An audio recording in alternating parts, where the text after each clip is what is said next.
Way, welcome. Episode. Well, we're all the wrong names now. Look, never mind. Welcome to episode 2 of season 2 of the Plastic Crack podcast. Stop laughing, Steve. God's sake. Professionals around here. Yeah, welcome to the channel. It's Dom here from Boots on the Table. And we've got Ken to my right, left, wherever there. Yeah, I'm over here. To Wargaming Warriors. Bottom row, we have Martin from Seventh Son channel and Steve from On Point HQ. But tonight we have a special guest. We have, I think, Wargaming royalty. We'll call him that. Let me bring in. Here we go. We have Rich from. Well, we got the wrong. There we go. Drum roll, please. Slick as anything here. There we go. We have Rich from Lard. Hello, Rich. How you doing, mate? Yeah, good. Thank you. Pleasure to be here. Excellent. Fabulous. Thank you very much for joining us tonight for our usual mayhem and, well, all kinds of crap goes on. So we've got a number of people in the channel already. JP, he says, very impressive opening. Yeah, I know. We're just the masters at it. Thanks to Ken for that one. That's right. Yeah, I don't think you've been talking to Rich, haven't you? So he doesn't actually know what he's in store for. sheer professionalism and excitement here. So yeah, welcome everybody. Usual mayhem and everything else that goes on tonight. Thanks for joining. Please, by all means, chip away in the chat, and we'll try and share all the as much as we can. Ask Rich some questions, and we'll just carry on with our normal banter, really. So let's start with what we've been doing this week. That's probably the simplest thing to do. What have you been up to, Martin? I saw a wonderful video of yours today. I have been finishing one of my Wars of the Roses minor nobles, which I think we got a picture of somewhere. But basically, I wanted to add loads of sort of minor nobles into the mix, because I'm kind of rallying against the idea of just having command groups with flags, because you'd have had flags throughout the entire battle line, you'd have had pennants, you'd have had livery banners, and minor knights wouldn't necessarily have brought like that many men with them. So that is Roger Vaughan of Tretower in Wales, and yeah, I started researching him and found he was quite interesting, because apparently, if I've got it right, he fought at Agincourt and he died in 1471, which would make him, he's got to be in his 70s, because he must be, what, at least 16? At least at Agincourt. Got to be. Surely. Yeah. He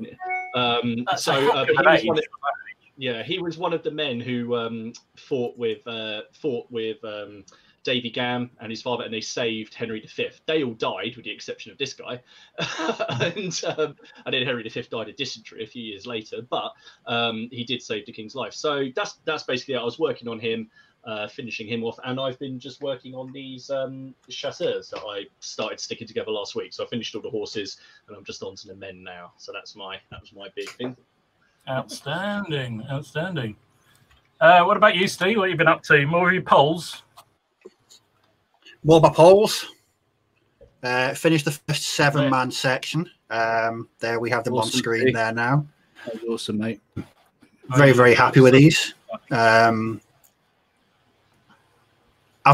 think what I'm doing is I'm taking my time. I'm not flying through it at miles an hour, which I'm normally prone to do. But they're just really nice models to work on. Like I said, I've been trying to kit bash and convert as much as I can, make some individual models. But yeah, really enjoyable so far. So I've been working on an awful lot. They've been my main focus, and they're going to be for the next couple of weeks. But yeah, very happy with those. There's no Germans in sight, Steve. No, this is the weird thing. I've not painted anything German or too related for about 2 months, I think. Wow. You need to have a lie down, mate. You really do. Yeah, Are we having withdrawal symptoms soon? 100%. I might myself in some sphere. I'll get back in the groove. Yeah. So myself, yeah, what have you been up to? I've been doing some of this, haven't I? So I had a couple of weeks off from work, which has been quite nice. I've got some video gaming timing because I haven't done that for a long time. But I managed to paint these lot up. So the front there, I've got some lancers. They were interesting, let's say the least. Trying to get myself motivated to finish them was a hard thing. Martin, I do share your hatred for painting Napoleonic cavalry. The horses are a nightmare. A nightmare. I don't know what it is, but because there's extra bits. There's extra bits. That's what it is. I've worked it out. It doesn't matter. You give me a medieval horse. It doesn't matter if it's got larding on it or something like that. That's fine. Yeah, it's just something about them, and I don't know. I just can't do it. I mean, I've been through it, but yeah. Yeah, and you got some Italians. Then we got 2 companies of French light infantry at the back there. But yeah, that's what I've done in the last couple of weeks. So last week's been technically the Italians and the Lancers, and I did get hold of and painted Avonpost miniature. I will find the picture for that in a minute because I was very, very proud of that. To be honest with you, that does look awesome. Where is it? I love the pose on that, especially with the lance at rest. Yeah, that's the one. Yeah, that there. I was really happy with the face as well. 3 layers on the face. I've decided with the Avonpost cavalry because it's some of my favorite. Well, I'll be honest with you, it's my favorite cavalry for Napoleonics. It's so nice, and there's no cleanup. I didn't clean anything off of that. Nothing. Did you wash it? Washed it. That was it. That's all I did. I washed it, and there's no cleanup, no thing. It's like they do it before they send it out. They must do. But yeah, they're the nicest cavalry figures I've seen. I love them. So yeah, that was that, and they're going to take a while to do. I think I'm going to do those every time I do a battalion or something. I'll paint another one. I've only got 6, so it gives me a motivation because that took me a whole day. So and that's long for me. And that's long for me. It's a long time for you, isn't it? Yeah. So it's a good time to introduce Rich, as we said, joining us tonight. Thank you very much indeed for joining us. What have you been up to, Rich? What have you been painting? Landsknechts and more Landsknechts. I'm actually just on the last 5. I've got about a big pike block of about 100 figures, and I've just got 5 more to go. I've been a few other bits and pieces as well, some little vignettes with leaders and flags. Nope. Just now into the big pipe block, which has been busy, and I've been doing some truck mill. You've been doing buildings as well. Sorry, you faded out there just for a minute. Yeah, I've done some buildings. Lost connection with Lard Island. Right. Well, it's, yeah, I've been doing some buildings. I wanted to do some really, really small footprint buildings that didn't take up too much space on the table. The pipe block I'm doing is like a ratio of 1 figure to 4 men. Right, okay. What scale's that in, Rich? The footprint of an old building, but still imposing up. 28 mil. 28 mil. Okay. Yeah, Awesome. it's 20. Yeah, nice. Yeah.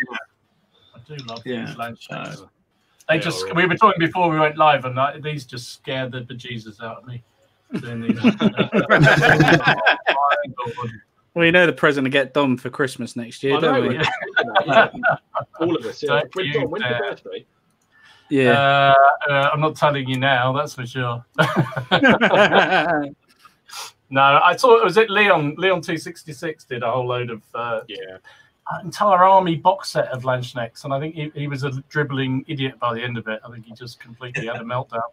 Because it just that was it. But loads of his viewers, I think, just sent him sprues as well on top. I think they did. They were being really cruel. He just ended up with loads, and I think obviously he's incredibly grateful. And then by the end of it, as you say, I think he was just a broken man.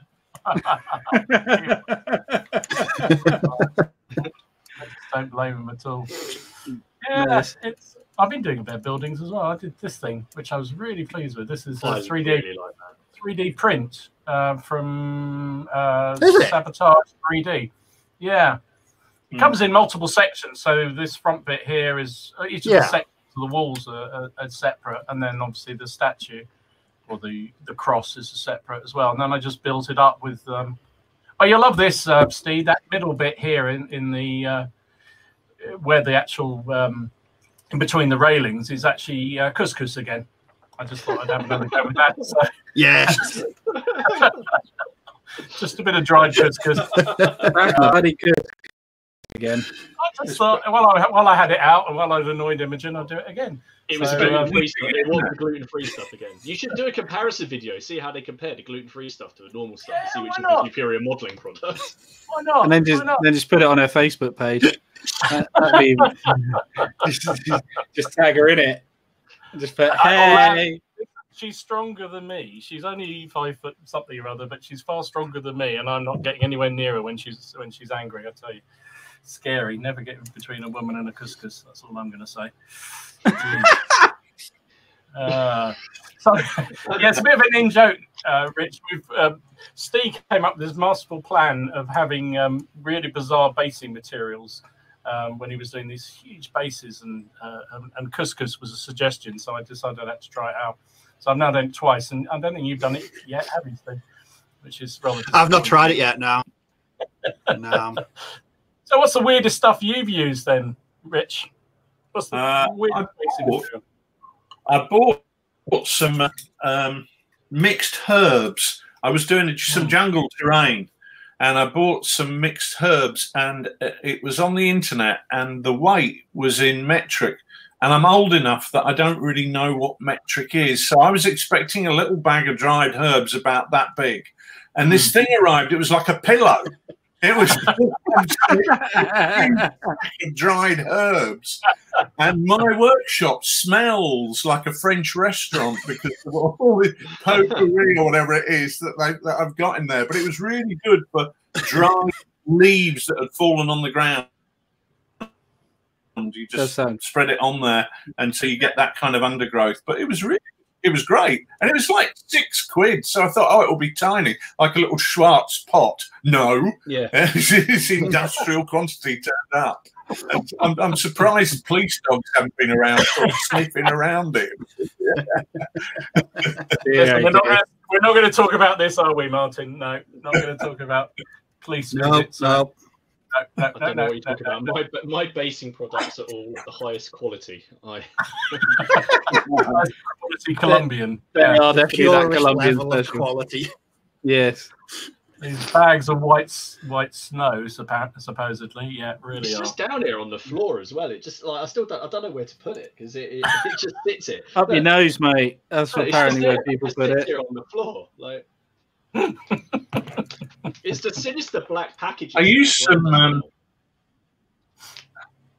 used some dried spaghetti once when I was doing some 15mm tanks, and I wanted some brass discarded shell cases to go on the rear deck of the tank where they'd like chucked them out the back, and I just broke it off to be like a centimetre long or right. Back tank, painted it with PVA so it stuck in place, and just painted it brass colour so it looked like an old brass shell case. It worked really well.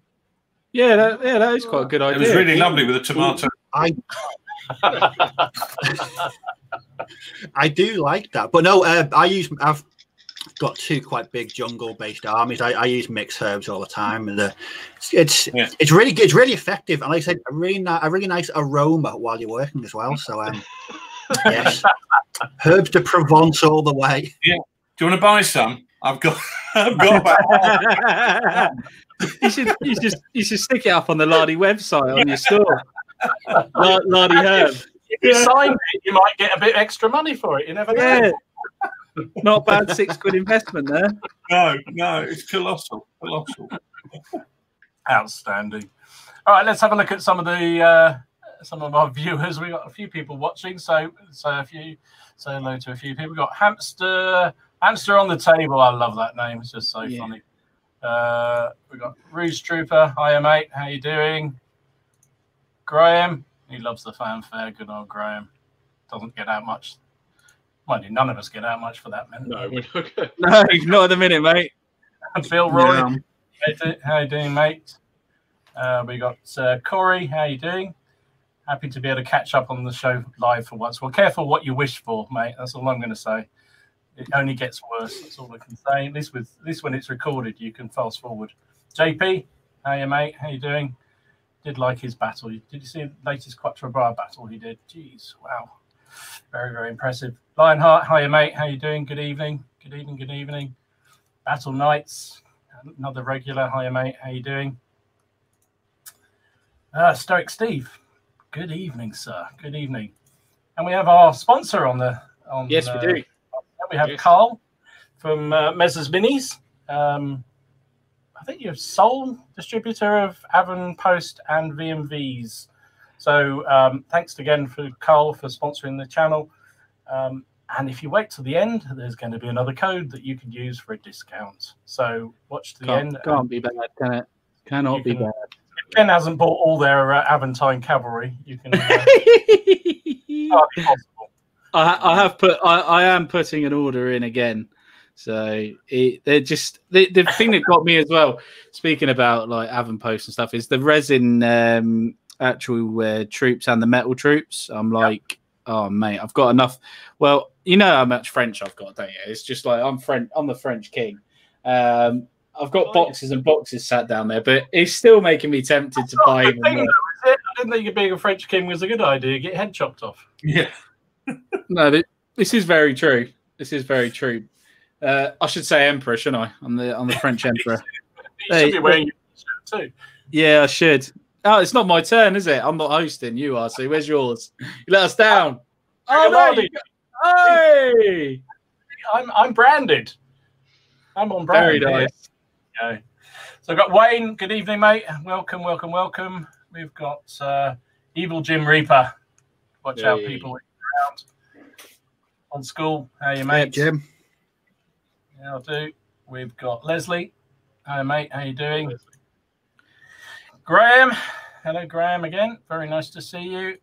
Paul Planis. Going to go on for a long time, isn't it? Paul, how you doing, mate?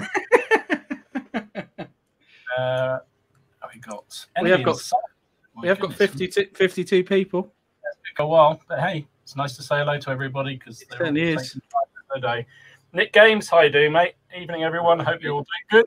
Yeah, I'm doing very good, actually. I've got some beer on the go. We got the crack running, which is always fun. Evil Jim says Yorkish Welsh, tush tush. I think that's a reference to your man. Don't you have a dish at Martin's Yorkish? He gets very defensive of them. They can't win for toffee, but he does like them. I was just trying to remember if I lost, and then I've just remembered. Yeah, I did. This is fine. You always lose. What are you talking about? Apart from against me. I seem to remember in both our digital game, which you forgot to record after 3 hours of playing the bloody thing, and in our physical game, didn't I stuff you in both of them? Not in the second game of the real game. You didn't. Nobody was there to see it to say that I didn't because you forgot. Exactly, but no one's in the record, have they? They never will. No, they will not. Oh my goodness. Got Miller in the house. Hiya, Miller. How you doing, buddy? Hello, good to see you. Culloden is saying, hello, everyone. Welcome, Mr. Clarke. Whatever you let yourself in for. He's just beginning to realise, Culloden. What's all I can say? All I can say. Yeah, and Rouge says, amazing, Ken didn't do the opening in French. I know he just, he says he's a Frenchophile, but he just, lets everyone down. There is a challenge. There is a challenge. I accept the challenge, sir. I shall do the opening in French at some point. Oh my god! I look forward to seeing that, Ken, very much. I'm not too bad with my French accent, so I might actually sound convincing. Oh Leslie won't approve. No. With the French, that would be, there you go. That'd be all good. We got John. How you doing, mate? He says hello all. Welcome, welcome. Oh, come on! This is your chance, Ken. Who is this? Oh no! Nah, go on, Ken. No, Granapago. Close. Oh, hang on. Bruce says you never knew the Polish could look so good. But it's only because Steve painted them. You know what he's like. Yeah. His amazing conversion and painting. Jeez, he is quality. Oh, cheers, mate. I really appreciate the comment, Dave. We got Gino. Oh, yeah, great intro, guy. He says, brilliant. Well, yeah, I have to say, credit where credit's due. Ken is the master of that one. Except he was going to do it in French next, so that's really scary. We got Mr. Dragon. That's the fun part. What's the fun part? I don't want it taken out and shot if that was the fun part, for God's sake. What do we got? Old School says he likes the green. I think he's referring to your Lancers, Ken. What green was that? Dark Angels green, and it is a contrast paint. One coat. One coat. On a Eshen Grey spray primer from Games Workshop, if people are interested. There you go. Bit of contrast paint always works well. Yeah. Oh, when a dark tone wash over it all at the end. So dark tones probably helped it. Because otherwise, that's really quite a bright colour. Otherwise, isn't it? No, it's quite dark. It is quite dark. It's just I wanted it dark. I always seem to, with my Napoleonic, put a dark tone wash over it all anyway. Don't know why. I just do. Habit. John says evening or hi all. Good. Carl thinks you've done a cracking job, Ken. I think he's drinking something. That's all I can say. Bob says, hello, chaps. Hope you're all doing well. Yeah, we're doing well tonight. It's Monday night. We're on the crack, which is always the most fun. depressing day of the year, officially, according to... I don't know who came up with that, but someone said it is. I have no idea. Probably somebody who was thinking about our podcast, probably. Miller says, Ken, would that be the cavalry you cheated and used contrast paints on? Yeah, he did. That's what I'm doing, is it? There's nothing cheating about using contrast paints. What's your view on contrast paints, Rich? You're a contrast man or you're old school oil paints? No, I've never used them, but I keep looking at them. You know, I'm kind of intrigued by them when they.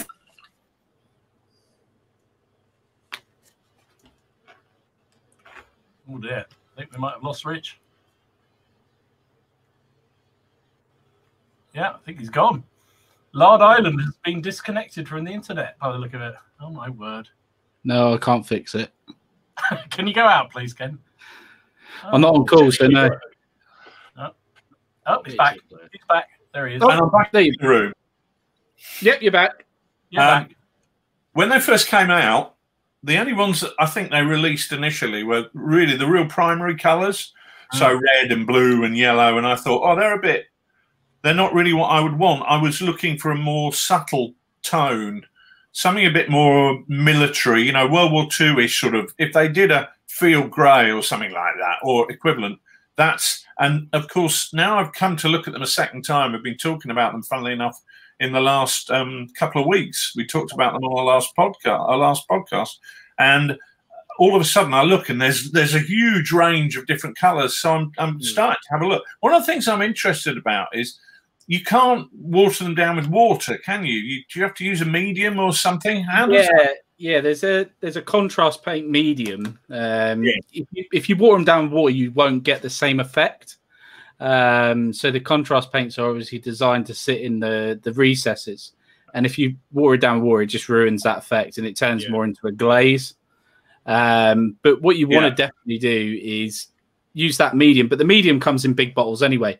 And in all honesty with you, they don't really need watering down. No.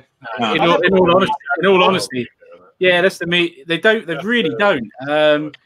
I've done a lot of videos on my channel for painting the World War II guys in contrast paints. The only thing that I would say different to what I know now to what I know then is after I've done all the contrast paints, if you're not happy with the colour and it's too bright, go over with a dark tone, a thin down dark tone, and that will just dull it down and makes it look a lot more militaristic. But there's the Militarum green that is a really nice green. That's a brilliant colour. It's useful for almost every single period as well.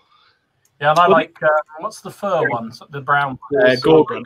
Yeah, that's a really good colour. I like that. I use that on horses. 75% of my horses in this regiment. It's perfect for horses. It really is. It's brilliant. So yeah, I love all those kind of things, and I think I never water them down at all. But you can also you use that stuff to create your own ones. Did I see somebody doing? Yeah, you can mix them. Yeah, that's what I've done. I've mixed them up and stuff. But Rich, that there, if you can see, Oh, I think he's got frozen again. Oh, is he frozen? I'll wait for him to come back. It was absolutely. It was fine the whole half an hour before, wasn't it? Oh yeah. Those Napoleonics, they are all contrast painted. That is just literally contrast. It does speed things up as well, that's for sure. Right. Yeah, I do. And that's sort of straight out the pot, no messing about. Straight out of the pot. Straight out the pot. The beautiful thing with them is you just got to experiment with them. Yeah, that's what it. And you get some really good finishes, especially with horses.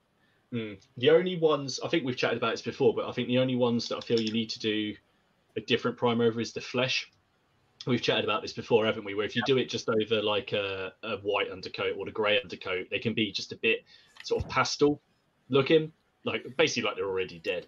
It's true. If you use a different base color, so I use the Pallid Witch Flesh from Games Workshop, which has just got like a bit of a yellower tone to it, and then you put it over it, it works absolutely fine. I use pale skin tone and then use the contrast flesh over the top. But that's part of the fun, isn't it? Like with the medieval armor, I've been sort of mucking around to get like the black armor and the burnished armor. I've just been mucking around with different base coats, different silvers and things, and then painting them over and just having a look and just seeing what works. It's just they're quite good for that. That was one of the first videos I saw you do. Was that one where you just did all different knights in different contrasts to see the effects on different base colors? It was really clever. I should probably do an update on that at some point, because I still get comments on it asking me questions, and I'm pretty sure that since then I've actually changed or like done some more, so I should probably do another one at some point. Really cool. What else we got? Miller says those Lanchlicks look amazing. They did. I think Lanchlicks are they look great, but I'm gonna have to get somebody to paint them for me. Fancy doing that, Rich? Bob says he's treated himself to 24 Victrix Gaelic cavalry. You can't beat a bit of Victrix plastic, that's all I can say. Really nice stuff. What are you building? You're doing an Infamy army, and 24 is probably too many for an Infamy army, isn't it? Don't know what you'd be doing. SPQR. Well, whole army. A lot of cavalry, yeah. Yeah, probably far too many. Lupus is in the house. Hey, mate. What else we got here? Paul says I shouldn't get wet. Why not, mate? I don't know. I don't know what we're talking about. Okay. Bill says, question for Rich. If you're doing one figure every 4 men, then what size is your pike block? Okay. Well, it's about 100 figures. I'm doing a farm line, which is a company. So that's 400 men typically. So I'm doing one of them, and it's kind of the smallest all arms unit in a Lanchknecht regiment. Wow, blimey! Its own Doppelsoldner, you know, with the great big swords and the halberd. It's got its own shot. So it's kind of the smallest all arms mini army. And what I'm doing is I really want to explore how pike work in combat, and that's linked in with the Infamy project that we're doing. And the issue is with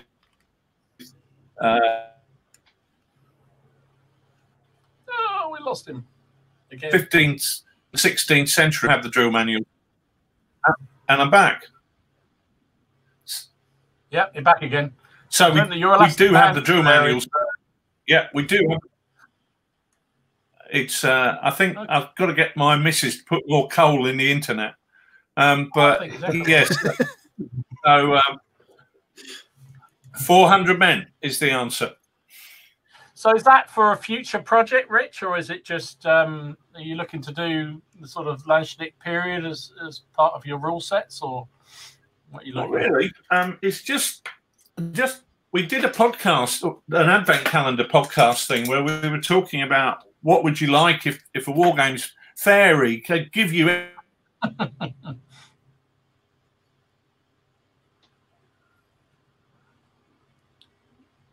Quick clip that picture. Yeah. In one of the magazines, and thinking I'd really love that, but I could never paint. It's not happy over there, is it? No. No, not. Hold on. Let me see what I can do. All right. Carry on with the intros. Someone's probably downloading. Trying to stream Netflix. I'm trying to stream Netflix. What's the latest Crown or something? Leslie, spaghetti is good for heavy roll red clay pan tiles. Okay, I'll take your word for that. Gordon Ramsay wouldn't approve. No, would he? Matt says evening. Nearly missed it again this week. Hey, you didn't see. John says he's used split peas as cobbles. I've done that. Oh, that yes. Oh, there we go. There we go. Look at Steve's like, Jesus. Steve's got very excited about that. Come on. Oh, outstanding. They work in mysterious ways. They do. It certainly do in your world. Yeah, Josh. Rouge says dodgy white snow and now bags of herbs. Who's pushing all of this stuff? I have no idea, but I think the internet police might be coming for us one day. Oh, they've got to be 100%.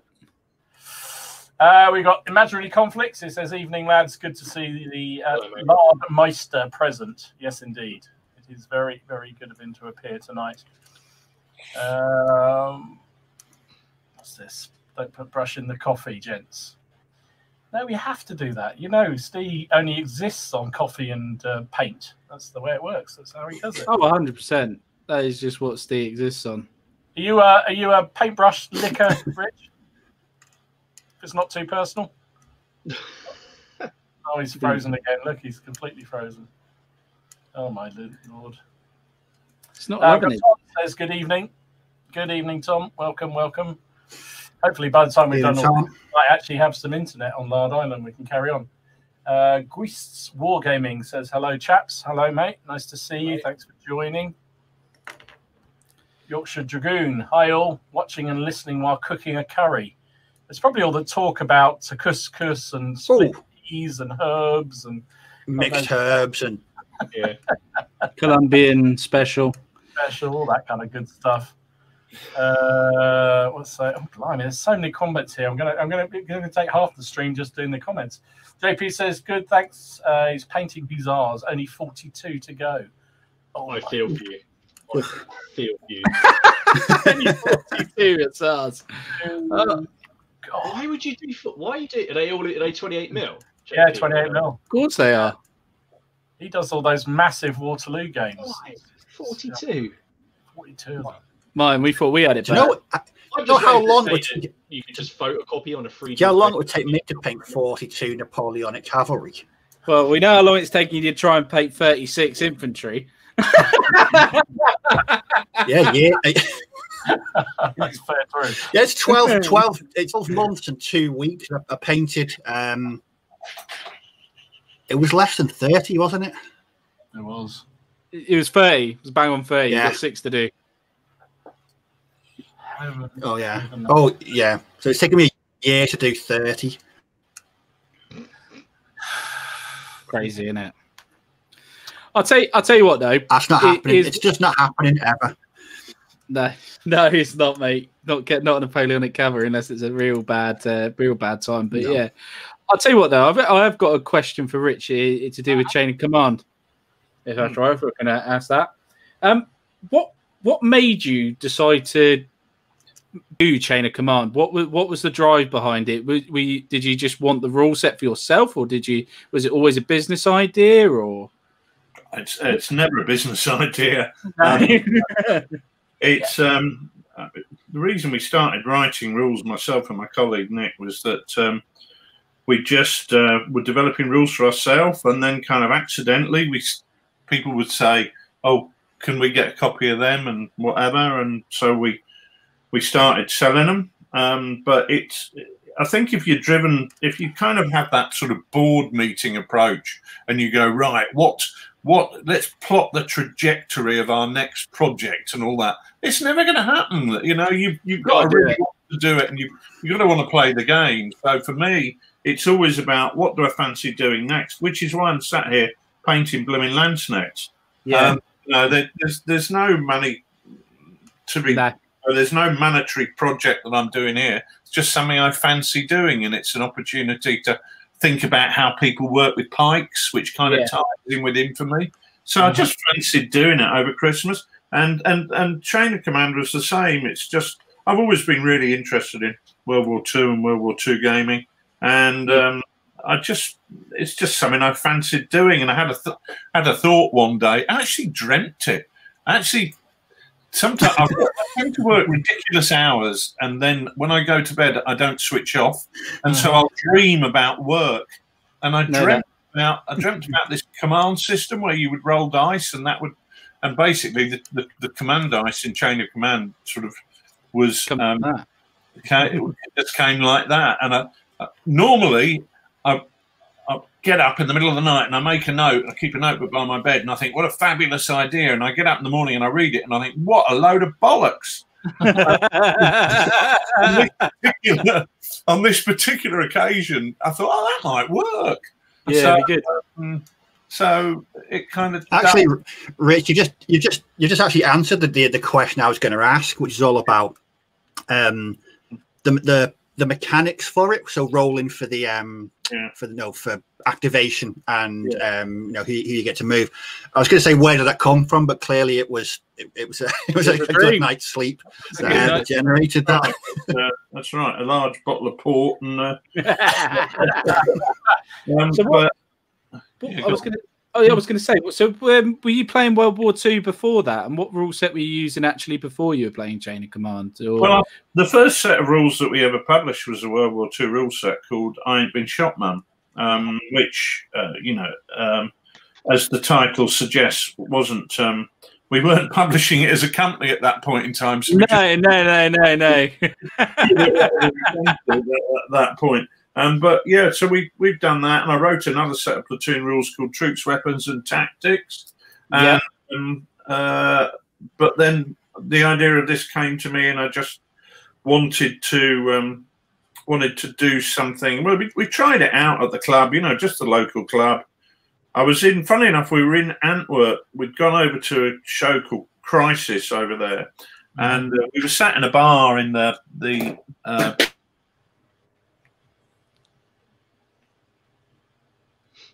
we'll never know. we were good. It's a trade secret. It's been pulled. Yeah. There we go. He's back. And I'm back. They all laughed at me, and I thought, oh, well, we'll see where you're laughing next. And I think they still did, actually. But then after a few weeks, we thought this could really work. So. Yeah, why not? It used to be a thing, didn't it, Rich? I mean, you're a slightly older gentleman too, and I remember back in the early days of gaming that everybody used to be quite happy to create their own rules and what have you. It was very much the thing to do. And is that how it all started for you? Just down the club, just creating everything and just thinking, oh, I'll sell these on, or in a way.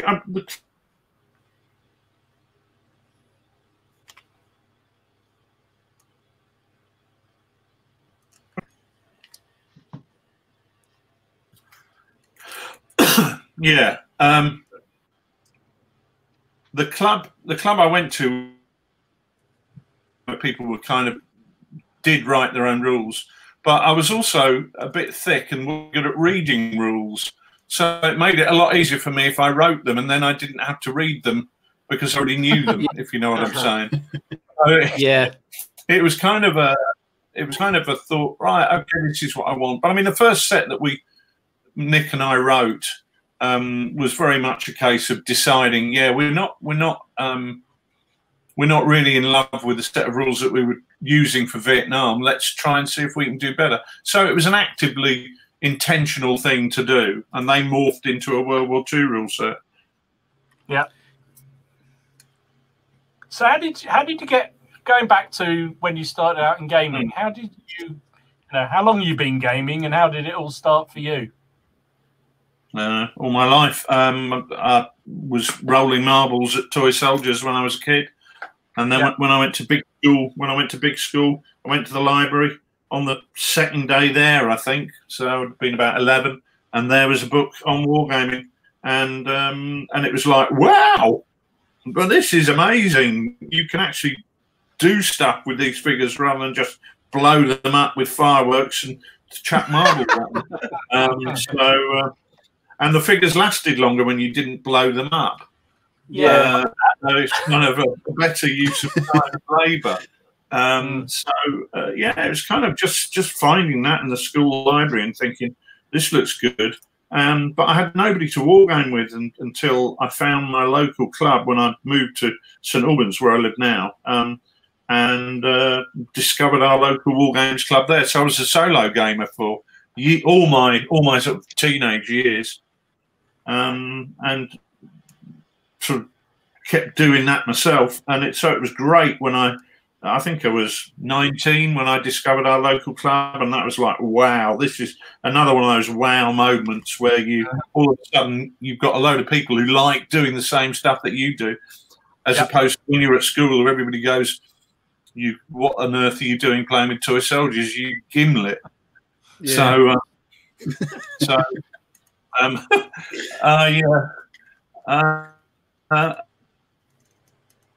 It all began there. That started the journey that is where you are today. Yeah. What was your favourite period back then? I mean, what was your favourite period in terms of historical periods for gaming? Has it always been Second World War as your main thing? It's whatever I fancy, really. I'm a bit of an old tart, really. I'll go anywhere with any period there is.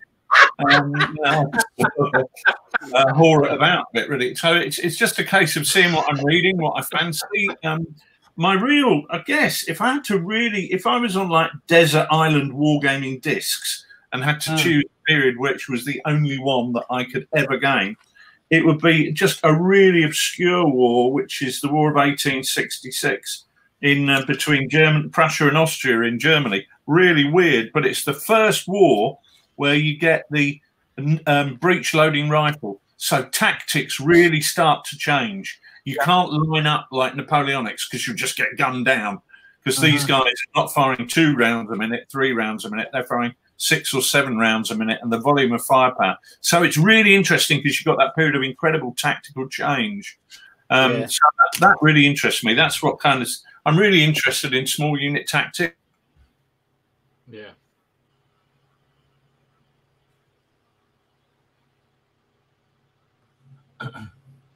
Band's gone again. I love please don't blame me. I love the comment somebody put up. I just put it on here. Someone suggesting that. Here we go. Did Steve lend Rich his router? I think it's probably right.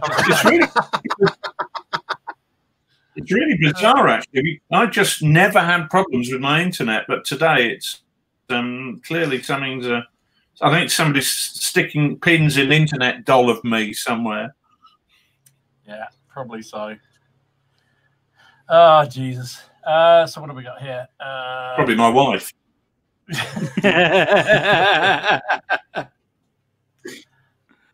Has anyone tried contrast paint over primers other than white or grey? Jim Reaper, he says he's got some 10mm Napoleonics, hopefully for his birthday, and he's going to cheat and use base red and blue. I mean, generally the darker colours, they don't go as well over darker colours. No, you're better off with white or grey. Grey, I would say, unless you want it to really pop. My English Civil War spray rattle can red and then Blood Angels red over them. So, if you're going to do them red, then yeah. Yeah, definitely. Yeah, I've cheated with red spray for infantry. Can you use them like... Sorry, Rich.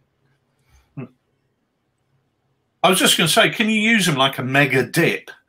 A really, really good dip. And I don't know. That's I've always imagined them as that, as a rather than using them as paint, using them as a wash or a dip or just something to work. Like, I mean, I can't operate with Agrax Earthshade, so it'd be nice to be able to use other types of colours instead of just Agrax. But I've not used contrast yet, and it's something I really want to try. I think, I mean, there are different contrasts, aren't there? Some of them are really quite light, and then some of them are pretty dark, actually. So I think it really depends. You couldn't, as a rule, say every single one was a wash. I mean, you think, what's the whitey grey one? I mean, that's Apothecary white. Yeah, Apothecary white. That's a very much a washy type colour. But if you go to one of the darker brown ones, that's almost like a proper brown colour. It's, you know, proper deep colour, and I'm not sure you could get away with it unless you watered it down with a medium. So I think that some of them definitely would work as washes, but others I'm not sure that they would. No, definitely not. That is definitely some nightmare going on, isn't it? Certainly is. Oh, who's printing? Is that you, Dom? I think it's Imogen. Says, where's my couscous? Yeah. Yeah. Leslie says all you need is artist matte medium and flow improver. Okay, there you go. What to make your own? Is that to make your own contrast paint? I guess so. You use your own stuff. And Paul says use contrast all the time now. It's made life so much easier. Always use it is for horses. There's nothing easier than painting a horse with the contrast paint.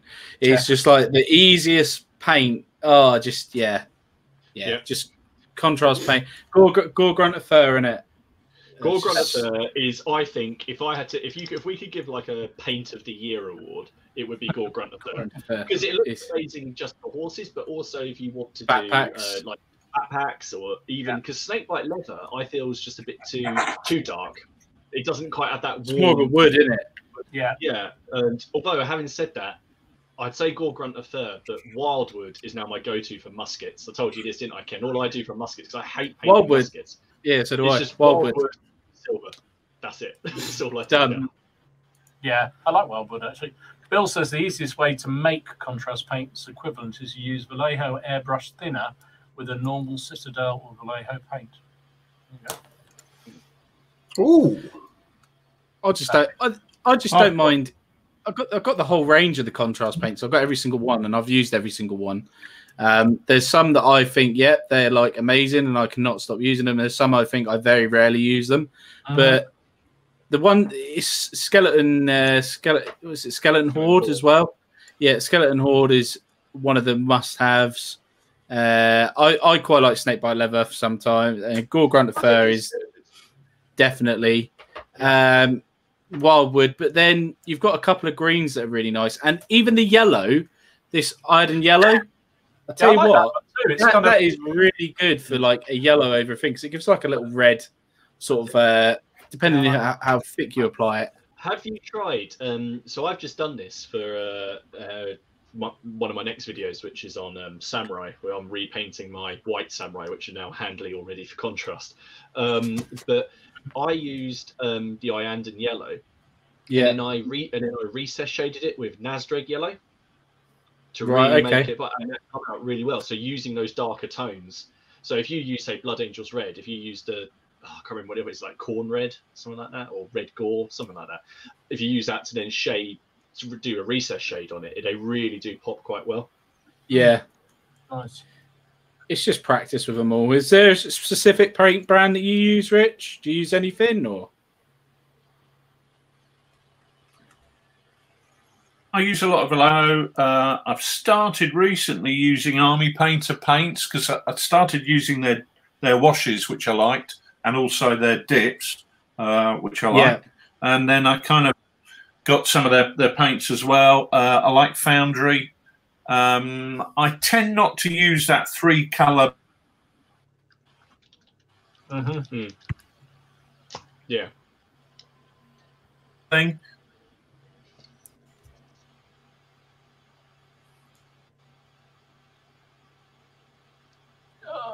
Lights and so on and so forth. I like sort of quite a bit of depth to colours.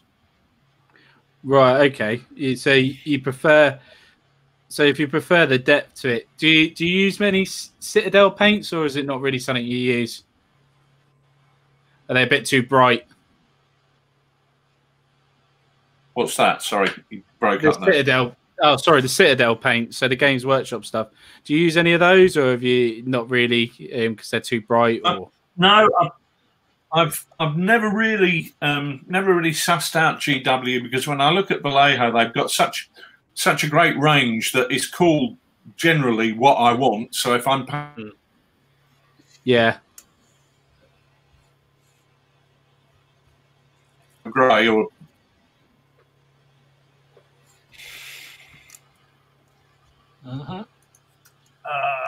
Doug's in the house. Hi, Doug. He says greetings from Maryland. so I'm not really. Oh, sorry, Rich. I thought you would finish. No, I was just saying. So I've never really used GW at all.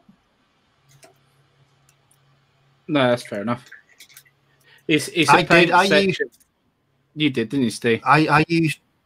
Yeah, I used workshop paints up until I got into Flames of War, and I started using Vallejo. And when I used to do my bit of writing for Battlefront, they used to pay me in product, so I'd build credit up for any pieces that I'd done for them, and then I'd put an order. And I always used to get my Vallejo paints from there, and I've used since then. 99.9% of my Vallejo paints are all my paints are Vallejo. So I've got Battlefront and Flames of War to thank for that. Nice. I got really into scale 75 colours. Nice. Really, really nice, really vivid colours. A lot of them are just probably too far out there for historical gaming, but they have a real some serious good quality colours in them. So I really like those as well. But I'm the same. I'll use whatever I can get my hands on. Yeah. No, that's. They're very. Is it scale 75 that dry like really matte? I know that sounds, because usually something's either matte or it isn't. But is it scale 75 that? No, not especially. Well, actually, some of them do. So I used. They had a 2-paint system for doing winter camo. So I used it on those Latvians that I was doing, Second World War Latvians, and they go a really, really proper matte white at the end, which I really like, because then I dry brushed that. I used it, so they have a sort of creamier white which you use over your undercoats, and then I washed it with I can't remember, a dark wash of some sort, and then use that as quite a thick dry brush over the top of the brighter white. And I thought, blimey, it's going to be really bright. Rich has gone completely. We've lost him. The plastic band is completely gone. Hopefully he'll be back. Yeah. Maybe he's restarted. And it does go very matty. So you're right. Okay. But some of the other colours are not. They're very shiny. Oh, he's back again. There we go. He's back. Hey. You are really having some internet problems over there. Don't know why. It doesn't appear to be. We've got a good, strong signal here. I've just checked it. How weird. Can't even blame Discord tonight. Usually that's odd. Yeah, it might be worth you restarting your router, Rich. He can't help it, can he? That's all you ever say, Ken. You're Mate, do you know what? Restart your router. I'll tell you what I'll do. Go on. We'll never know. That's it. I'm telling you now, right? I am a qualified telecoms engineer, and I am telling you, restarting your router fix lots of things, and that is not a joke. If you have a problem with your internet, restart your router, because I can guarantee you haven't turned it on and off in about 60 plus days. A restart of it will sort the problem. So we're going to start a new segment on the stream. It's going to be 2 minutes every week, and it's called Ken's Happy Router Hour. So if you come here with your, internet problems, Ken will be here. I don't want to go anywhere near Ken's Router Hour. Thank you very much. You got any static IP issues? I can help you through that. IVP4 and things. I'm your guy. Jesus Christ. Rory at London Painting says, you chaps should invest in Spectre operations and play Cartel Wars. Anybody played that? I've played that. Yes, I've played that. I've enjoyed my mate backed Spectre. He backed the Kickstarter, and yeah, some really nice figures and some. I think the rules at the time were actually quite experimental because I can't remember for the life of me what the game. I remember I enjoyed it because he had a figure that really looked like Idi Amin, and I remember that basically the mission was that he painted them up as he had to get from one side of the board to the other. You know, a simple escort scenario, but it was just really fun. I don't know why it was just a really odd situation. But, yeah, it's. I remember having a lot of fun playing it. I remember that. I love that idea. That was brilliant. I've never heard of it. I must investigate it.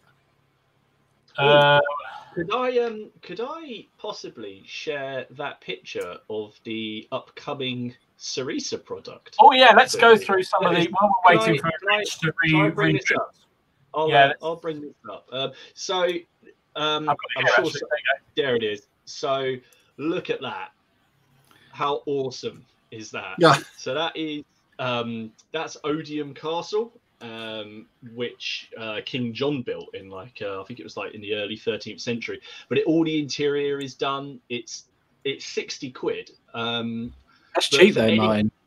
I know that is. I know. I haven't pre-ordered it. What are you talking about? Haley. Shut up. They're doing a deal where you get a whole fortress. Okay, it is 250 quid. But what I find amazing, if you go on the Sarisa website, what they've done, and obviously with my profession, looking at old maps and they've actually got one of the old maps of the castle and they've put the buildings on top of it. So you get the palisade, you get that keep, you get the hall, you get the buildings, and they've marked them over the actual positions. Mine, have you ordered all of it? No, because, and there's a good reason, because some of the buildings are very, very dark age. Okay, well, they're for sort of Normans, and when I do my Crusaders, that'll be fine. But I want to get that building there. I want to add a few things to it, and I want to drape it in Neville livery and make it a war zone. Because the keeps were the same. The Norman keeps were the same. They just tarted them up a little bit here and there. But inside that fireplace that you've got going up there, it just looks amazing. That just rolled in, and I fell in love with it. So and also I know Dom has obviously got these figures, and it's something I'm looking for. The Baron Wars, the upcoming Baron Wars. I've got so many figures I want, mate. It's driving me insane. So yeah, the Baron Wars. But you haven't pulled the trigger though, have you, Dom? Might have done. Listen, you made it to the 19th. You did well, sir. This is what arrived. This is what arrived this week for me. I mean, look at this thing. Oh yeah, all the elves. Yeah. Is that a render or is that the actual model? No, that is the actual model. Jesus. They are just something special. I'm a bit intimidated by them, actually, but there you go.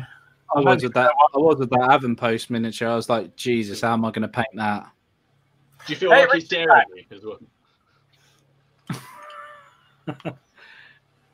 Oh, yeah, Rich is back. Rich is back. Yeah.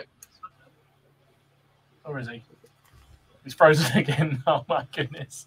Well, while he's finding his internet again, I'm going to show these ones. These are the new Victrix Norman cavalry that are coming down the line. I mean, why have Victrix done this when they could have done more French? What is going on? I wanted French Napoleonics. These are French. But they're not Napoleonics, are they? It's not good enough. What I love about these, they've done them so you can play them. These ones more Spanish types.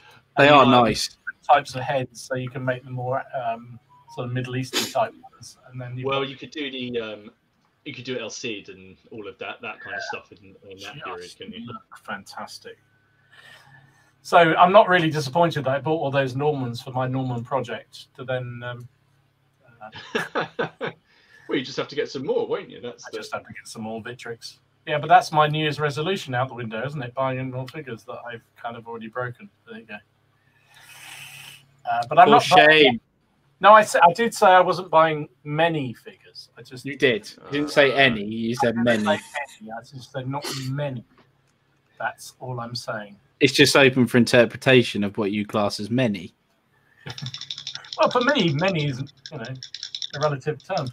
Carl says he might have bought the £100 castle from Empires at War. It's huge. I don't know that one. I haven't seen that one. I did see. You were talking about them, Steve. There's Paint and Glue's fantastic. Medieval. The medieval village. Yeah. Oh, yeah. Absolutely. Yeah. If I make any kind of setup this year, it's going to be that. It just looked absolutely fantastic. So full of detail. Yeah, I'm always blown away by Gary's stuff though. It just gets better and better. I mean, I've only worked on those French tankette things, actually from Paint and Glue. But anytime I check out his new stuff, just fantastic range, really, really good. Yeah, absolutely fabulous. I do think that he does some brilliant stuff, and there's such a good price being 3D. Really, really good indeed. Yeah. Welcome back, Rich. What's your view on 3D printing? Do you have many in your collection? Yeah, loads. I keep thinking about getting a 3D printer, but I know Paul at Sabotage, and I just think, actually, rather than me having a 3D printer sitting in the corner and I use it once a month, I might just tell Paul what I want when I want it, and he can make it for me, and it just gets a lot easier. It's hassle-free. Yeah, and just think, somebody else has got the problem with all this chemical stuff and whatever. So Paul's done some great stuff for me, and I've worked with him to design stuff that I've needed. We've just been taking some photos this last week for my got a set of rules coming out called O Group from our sister company Riser Express, which are World War II battalion level, and I've gone for Victrix 12mm with that. And he printed me up some fabulous buildings to go with that. Really, really pleased as punch with them. Really nice. And I just think it's so much easier just to drop him an email and send him my pocket money, and he'll do it for me. But yeah, have you had any more prints in Marital Aid Pink? I think I've still got the Marital Aid Pink Kugelwagen on my desk, but it's very Marital Aid Pink. It really is. He sent me it as a test. I don't know what he was testing. My nerves, I think. But yeah, it was really. It's fabulous because all the prints I'd seen before had been in that stuff where you get like contour lines on it, and it's very good. Yeah. Stuff he sent me printed in resin. I've never seen. I was amazed. Absolutely blew me away. The quality is absolutely fantastic. But you have to know what you're doing, and I haven't got a clue. I can barely tie my own shoelaces. So having somebody like that who can do the technical stuff makes life a lot easier, and I don't have to have a smelly machine sat in the corner. But yeah, it's funny, isn't it, how we were talking, a couple of years ago, you listen to podcasts, people were saying, no, it'll never catch on. And hey, it's bigger than the Beatles now. I tell you what, the resin for the terrain though, especially like the smaller terrain, the 6mm, 10mm, 12mm, 15, you just can't beat it, can you? It's perfect. It's cost effective. Hold on, I'll show you what I've been what I was working on. Just you probably won't see this very well, but we'll give it a go anyway.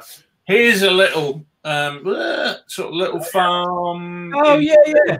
Printed. I got these bases from War Bases. They're like the 10mm square ones. Yeah. And I put it on. I mean, they to me just really nice bits of terrain. And what I've done with all of my 12mm terrain is done it on these 4mm with a couple of 4-inch, couple of 6-inch larger ones, but mainly on these, so you can put quite a few of them together to get a town. They're just lovely little buildings, really nice. So the future's bright. The future's 3D.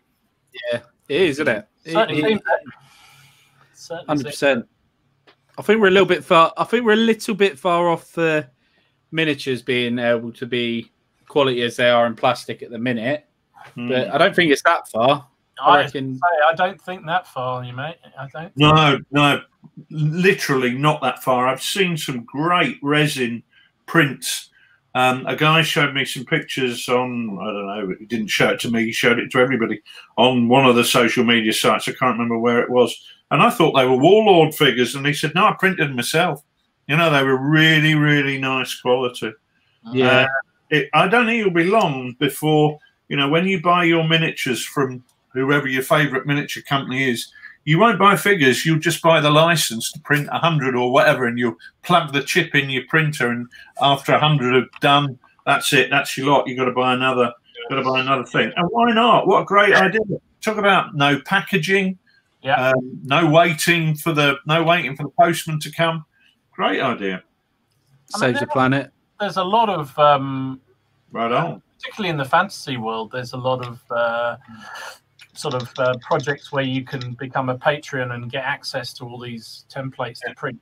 And they are really high quality. I mean, they tend to be slightly bigger models, but still really, really good stuff. So yeah, I agree. I think it's only a matter of time before even the historical gits like us will have to deal with them.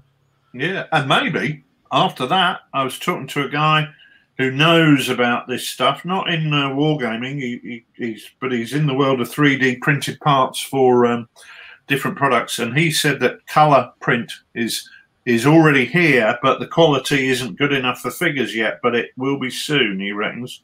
So you'll literally just print out your painted Napoleonic army.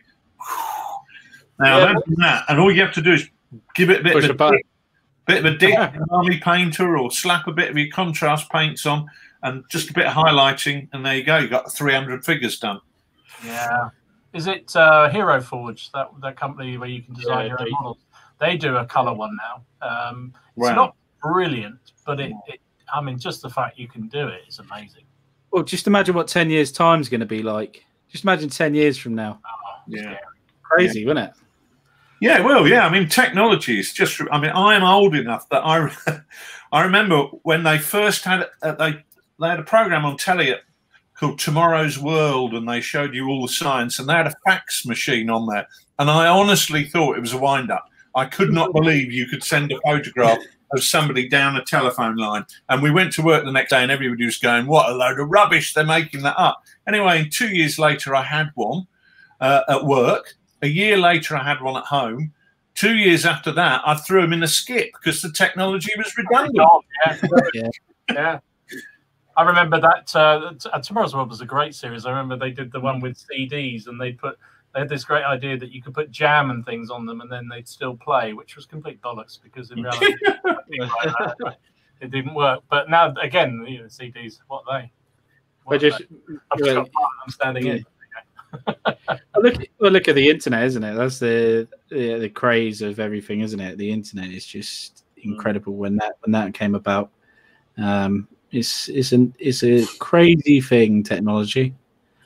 Do you know what? When I first bought figures, you used to have to send off to the company with about the value of the catalogue in stamps.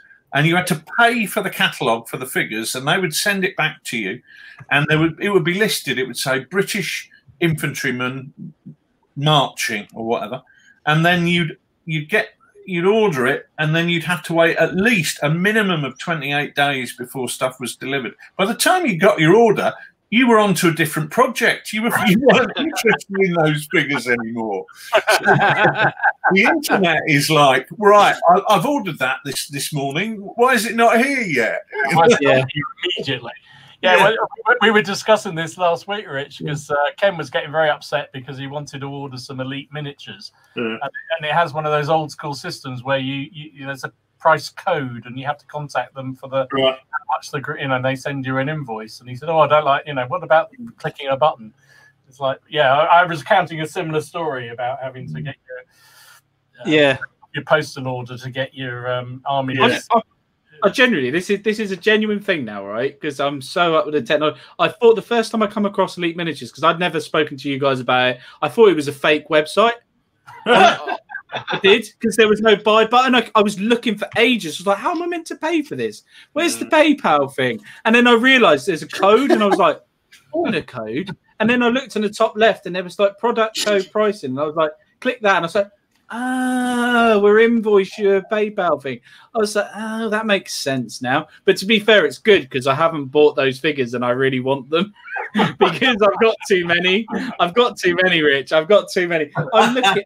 Honest to God, I've got probably 500 unbuilt like French, Right. and I need to finish those before I do anything else. So I'm quite quick at painting. Don't get me wrong, but I need those young guards because I need them.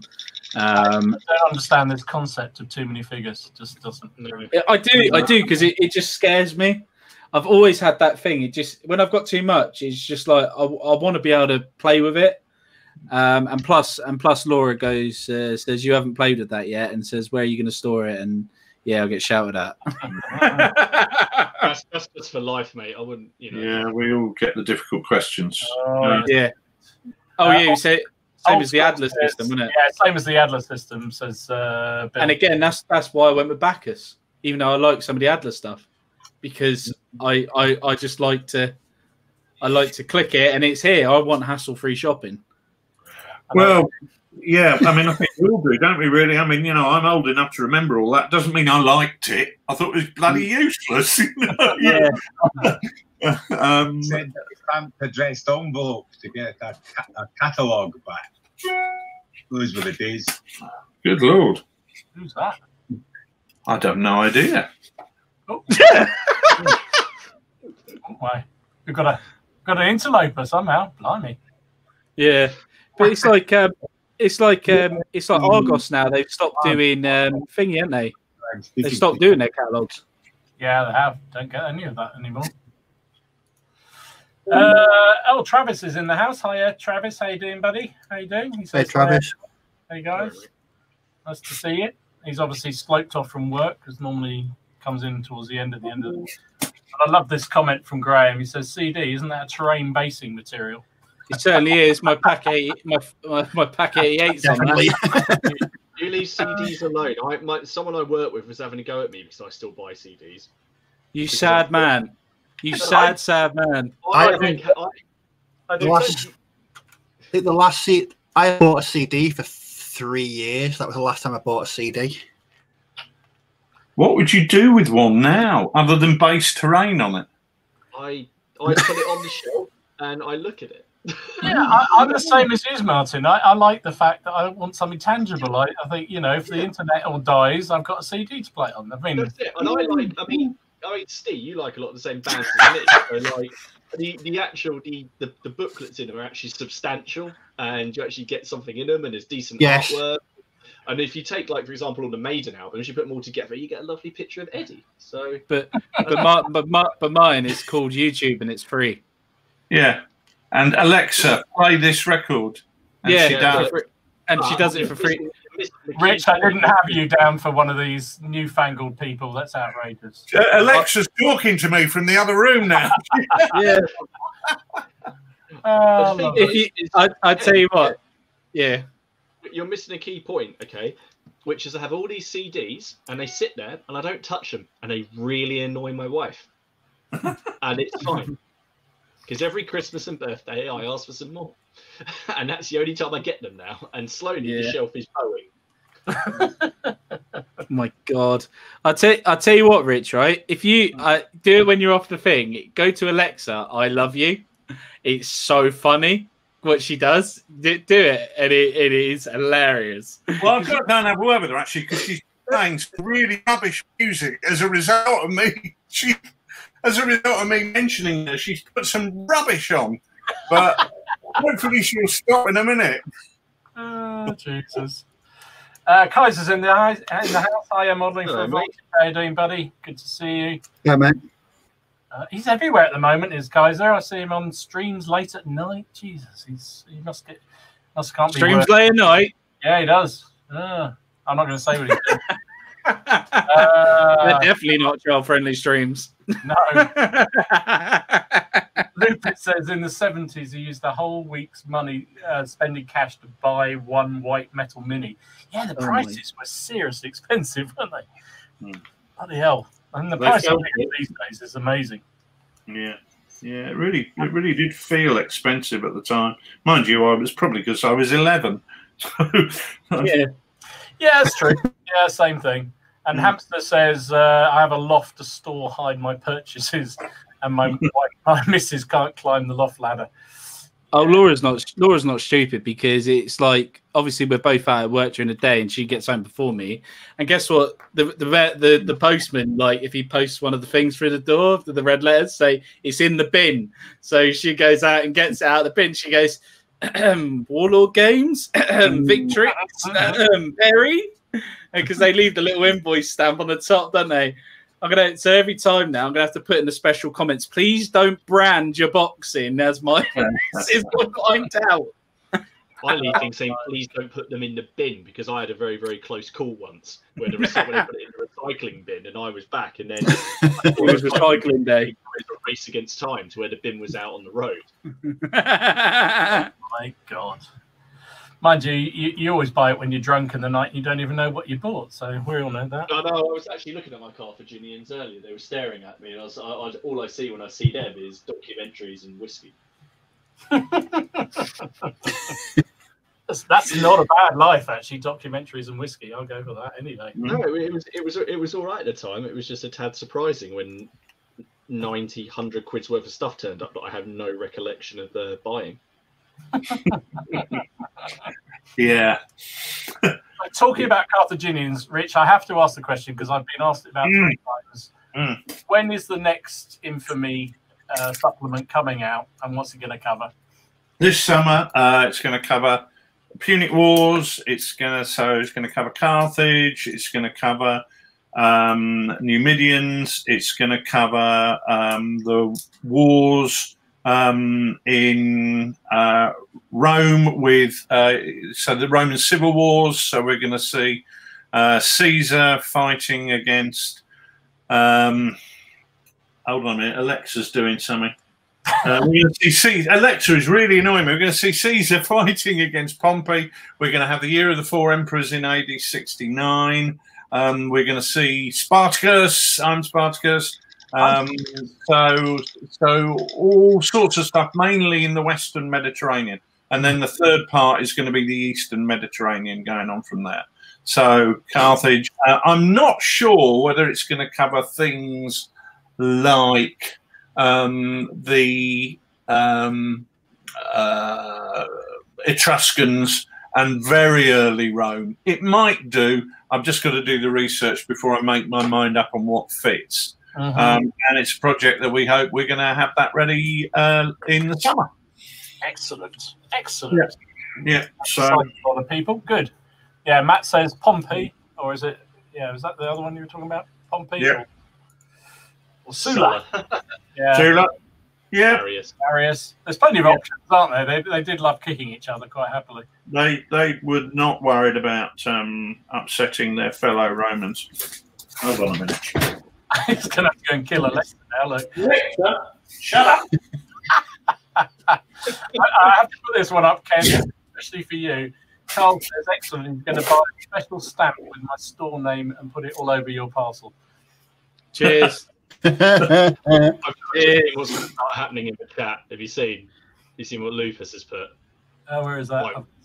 I'm just about to go. Oh my God. Yeah, now scroll down to Matt Mail. Oh my God. Here we go. This is oh, for God's sake. No, just you started now. Let's go back to some sanity. Here we go. Miller says, any ECW rule sets in the pipeline? Well, we were working years ago. We were working on a set of English Civil War rules called In the Buff, which we thought we might revisit with a bit of play testing, and that's kind of one of the reasons that I'm doing some work with Lounge Snacks, because I want to, as I say, have a serious look at the way pikes work in warfare. And the great thing about going for the sort of land snakes and Swiss, it's that period at the end of the 15th century and very beginning of the 16th century where pikes are absolutely dominant. So one of the reasons for looking at this, and this then might open the gateway for that. But I'd be very keen to do a set of English Civil War rules that were sort of small battles. So maybe, a dozen units aside, 8 of foot, maybe 4, maybe a bit more than that, maybe 20 units, 16, 20 units aside. But yeah, I really fancy doing that. But like everything in life, when it happens will depend on when my enthusiasm meets the point where time is available, and the other point where I think, oh, English Civil War. And when all three of those happen at once, there will be magical fireworks. But until then, actually, sorry, I was just gonna. I had a sort of question about some of the rule sets, because the rule set of yours that I really enjoy is Dux Britanniarum. Oh, right. And it's, I mean, I was just wondering how, because there aren't that many Arthurian. There's Dark Age games, but then with the actual Arthurian bent, with the Saxons invading, and you have that sort of mini campaign. Abstract campaign system, which really sets the game apart. How did that become? How did you sort of include that? What sort of made you want to do that? Well, I wanted to do a set based on. I wanted to do a set or a game based on the era of King Arthur, but I didn't want it to be, you know, dragons and fantasy and whatever. I wanted it to be more a historical version of the legend, if you like. When you look at people like Gildas and Nennius, the sort of monks who were writing at that point in time, they had a very clear view as Britons that the Saxons were coming and invading their lands and stealing their lands. And a lot of historians now say, oh no, that didn't happen. The Saxons came peacefully and just blended in with the local population. Well, it's remarkable if you look at the lives of. I'm not a religious person, but part of the research was looking at the hagiography, the lives of the saints of the Wales and Cornwall, and if you read their lives, they're forever getting knocked over the heads by hairy Saxons, and it seems unlikely to me that would happen if the Anglo-Saxons turned up and said, "Hi, everybody, come and have a picnic with us. We've got bubbly and lovely smoked salmon sandwiches." It's not a view of the world I really subscribe to, I think. There's a reason that it's called the Saxon Shore. You know, you have Saxon shore forts. They didn't build the castles and the forts because it is landing areas for them. It wasn't a welcoming committee, was it? Admittedly, they took them over and captured them all, but, you know, it's, no. you know... Well, I mean, there is the argument that says that they were garrisoned by Saxons in Roman pay, but I mean, you know, ultimately you've got to nail your colours to one mast or another. And I liked the story of Arthur of the Britons and how Britain was an island which was fought over for 200, 300, 400 years. I mean, you know, you talk to the Welsh and the people in Cornwall, and they might think we're still fighting that war. But so it's. I found it an intriguing bit of history, and the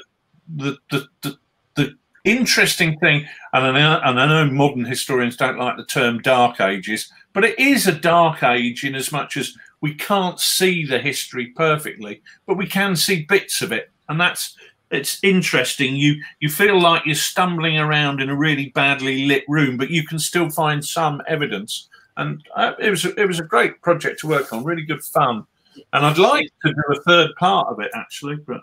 It's a game we were going to on the channel. We were getting ready to film, start the campaign and film each part, and run a load of reports. But then COVID turned up, and that put an end to that. And but no, it's just it was just really interesting because if you read the Bernard Cornwell books, the Warlord Chronicles, three books there, and they're arguably, in my opinion, his best novels. But it really evokes that whole, as you say, that period of change and utter violence. But with the campaign system and the constant, because the British player always starts on the defence and has to build up slowly. You have career paths and you have character generation in there, you know. And so it really is just an interesting rule set, and it was just very different from everything else that I've seen for that period. Which is I kind of thought, what makes it different? And what makes it different is that, you know, the Britons are always on the back foot, and whatever they do, the Saxons keep on coming. They keep on coming. They can beat them. They can beat them 100 times.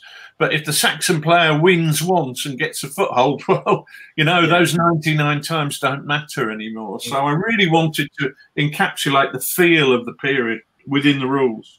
What I loved is is that when you roll for reinforcements to see what reinforcements turn up as you build your army, that obviously the British player at some point will get heavy cavalry with a lord turn up. You have, so I went and bought the really nice footsore heavy cavalry in the Arthur figure. I was painted up and just waiting for that moment that I could roll that, watch my opponent's face drop. Hopefully, although the way I roll, I'll probably get some head turn up and. It's that rock and roll moment, isn't it? There he is. Here's the man. It's Arthur, King of the Britons, has just turned up on the table, and he's a mighty, powerful man indeed. With that really aggressive Romano British cavalry. Yeah, love that. I've really got to play more. It's one of the sad things that when you design rules, you tend to be playing the next thing rather than the things you've already done, which is a shame in a way. But it's funnily enough, Dux is always really popular and one of the most popular games at the virtual Lardy Games days that we hold. It's always on offer, and usually 2 or 3 games, which is great to see. People like, because it didn't get a lot of publicity. We didn't really promote it very heavily because I had to have 6 months off work, and it kind of didn't get the magical YouTube treatment or anything like that, which is a bit of a shame. But it's a slow burner and people love it, and that's great. Yeah, I mean, there's people have done their own mods. Someone's done like a Lord of the Rings mod for it, so they have the campaign system. Some people have put it into the medieval period as well. It is a nice. Yeah, it's good fun, isn't it? It's great. It's great when people pick something up and run with it and make something, even better than I started with. I love that. That's really nice. And that Lord of the Wings, that's kind of like a World War II aerial version. Lord of the Rings, who doesn't want to be Boromir and Faramir and the Riders of Rohan? Yeah, exactly. Aramir and stuff like that. Who doesn't want to do that? It's awesome, isn't it? I think Pikes in the Buff has definitely got some interest. Rouge thinks it sounds very dodgy, and then not very dodgy for this channel. Probably true. Yeah. Local club closed after Wargaming. Yeah, in the Buff. Well, yeah, very much so. If you're not playing in the Buff, you've never lived. No, Martin, you could play that at CrackCon. Set up at CrackCon. We can set it in the Buff and call it CrackCon. Yeah, we can. It works absolutely amazing. Welcome to CrackCon. Would you like to play in the Buff? I'm not going. I'm telling you now. Not going. Oh yeah. I'm going to back away slowly from that description of the convention. If it's all the same with you. I'm with you, Steve. I'm definitely with you, Steve. A couple of other questions come in, Rich, before we'll lose them in the stream here. Leslie asked, oh God, where's he gone? He's asking about, is there going to be a new chain of command? Oh, chain of command Arnhem. Yeah, funnily enough, we had an editorial meeting on it today, Nick and I, where we're looking at that. That is very much in development. It's I don't know whether you guys are familiar with the pint-sized campaigns that we do for Chain of Command, but this is going to be a kind of giant overall handbook.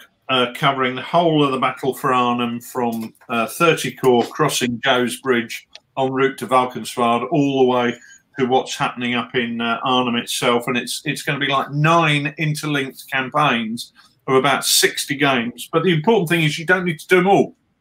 You can go, hey, I want to do the bit around Nijmegen and I want to do the bit around Arnhem Bridge. That's all I want to do. That's fine. You can just pick those 2. And then the handbook allows you still to find out how your campaign went, only just playing those 2. Or you could decide, I want to do 30 Corps. And then the handbook will allow you to discover, were you ahead of time? Were you on time? Were you behind time? Or were you completely badly behind time? So you can judge your performance in each of those 9 sub-campaigns. Or if you're completely crazy, you can play all 60 scenarios. Cool. So, yeah, that's something that's coming on really well. We had, as I say, we had a meeting about that today. where I was handing over details of one of the sub-campaigns, which is the Sepp Craft campaign, which was the very early point where the British land at Arnhem, and this is the first Germans they encounter near the landing grounds, and that will determine which British troops get through to the bridge where Johnny Frost is, and which British troops end up in Oosterbeek. So every campaign has its own knock-on effects on the other campaigns. I love that. That is such a cool. That is so cool. All interlinks, and you don't. And it's nice where you were saying you don't have to play it all, and then you can find out. And that's what I mean. You'd love that, Steve, wouldn't you, for your Kampfgruppe, for your Germans, so you can pick your Kampfgruppes. Yes. And, oh yeah, you'd be all over that. And even your Polish as well now. I'd actually be able to use them for a change. Yeah. Well, the Polish airborne I'm doing now are very specific. They're around, like Rich mentioned earlier, around drill. Yeah. Right. So that's going to be where they're based around. I'm going to keep it very small, but no, I do like the sound of that. That sounds really good, really interesting. Yeah, we're really hoping to get over to Arnhem again. I mean, Nick and I have been around there and walked the battlefield several times, but we're really hoping to get over there again just to get some final details, but we're kind of having to do that by proxy and get some friends over there to maybe have a look at some of those battlefields, because obviously at the moment we can't get out there. We are hoping, of course, with, if we get jabbed up, we could be off on the Magic Bus and head over there and see, what we can see. But we were due to have a Lardy Games Day in Arnhem in November, just gone. But of course, that had to go by the by, which is a shame, because that was going to be a day of battlefield walking and then a day of gaming, the sort of Arnhem actions, which would have been absolutely brilliant in the Rhine Hotel, which was an important part of the where the battle was fought on the days. I'm fascinated. I mean, every time I hear you talk about your rules and the rules you produce and the things that played you put out. You clearly put a huge amount of effort and time into it. What's the sort of process you go for when you've had that eureka moment and woken up in the middle of the night and thought, I've got a great idea for a game? How long does it take you to get to fruition and do all this huge amounts of research to get there? Well, it depends, really. I mean, the Far East Handbook for Chain of Command that we're working on now has been 2 years in preparation, and I've got about 3 foot of books to read, and once I've read that should all be finished. But the issue with the Far East and the Pacific theatre is you're effectively doing the whole war or half of the war in one big book, so that's taken a lot of time. A set of rules typically will take a year. I mean, some take longer. Charlie Don't Surf, our Vietnam rules, took 10 years, but I mean, a lot of that was putting it away in the cupboard and going, I'm fed up with banging my head against the wall with this. I'll put this away and come back to it when I feel like it again. And then when you go back again, you go, I know I was stuck with that, but I can't remember why. It seems quite easy now. But if you keep looking at something, nothing goes. Yeah, it's the process is largely one of doing initial research. You read something fairly light, maybe even an Osprey or something like that, to say, am I interested in the history? Because there's no point in buying £1,000 worth of books and then discovering that it's really boring. Yeah. So you do a bit of basic reading and think, do I fancy that? And then you commit, and then it's a case of going in and doing the hard yards in terms of doing the research, visiting the battlefields if you can. Although the battlefield visiting is more for the pint-sized campaigns, but it's there's a lot of research involved. Because we tend to use a lot of tactical manuals produced, let's say, in World War II or different periods. So at the moment, with the Landsknechts, I'm looking at Landsknecht manuals that were written in the 16th century, and dabbling with a bit of schoolboy German to try and get my way around those, which is quite fun.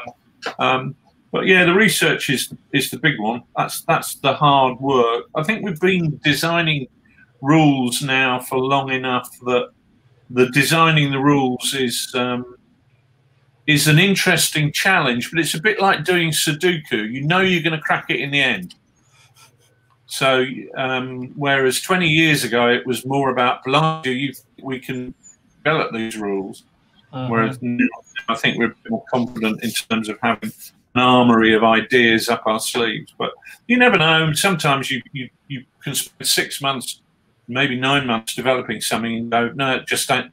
I'm not happy with it, and then unfortunately that's 6-9 months work wasted, really. But I like to think it's never wasted, because some of those ideas you'll recycle in something else in the future. Yeah. So, what would you say? Sorry. Can I just ask a question? I was going to just ask a question about scale. But before you sit down, you're thinking about, you know, what sort of the bare bones of a system. Yeah. Do you ever have a particular scale in mind that you think that rule set's going to work better with? Yeah, possibly sometimes. So, for example, with the Landsknecks, and the Landsknecks are a personal project that I just fancied doing. I can't see it ever being a commercial set of rules. What I knew I wanted beautiful 28mm figures on terrain that was kind of wacky, quarter-size footprint, but it had that higgledy-piggledy look of that sort of Mitteleuropa Germanic villages. I wanted lots of little vignettes of looters and baggage trains and things like that. So with this project, I know that I'm looking very specifically I